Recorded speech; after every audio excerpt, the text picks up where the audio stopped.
ఏం కాదు స్ప్రైట్. ఎవరు తెచ్చిళ్ళు? థమ్సపా? తెలిసేనా? మరి ఫస్ట్ స్ప్రైట్ అన్నావు. నీకు పోయాను నేను ఇక. ఏ నాకు తెచ్చిండు డాడీ. నాకు తెచ్చిండు, మాకు తెచ్చిండు. ఇస్తాను, ఇయ్యను నీకు. చిన్నపిల్లలు తాగొద్దట, చిన్నపిల్లలు తాగొద్దటరా.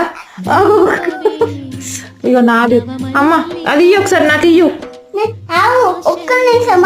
ఒక్క నిమిషం ఆగలేను.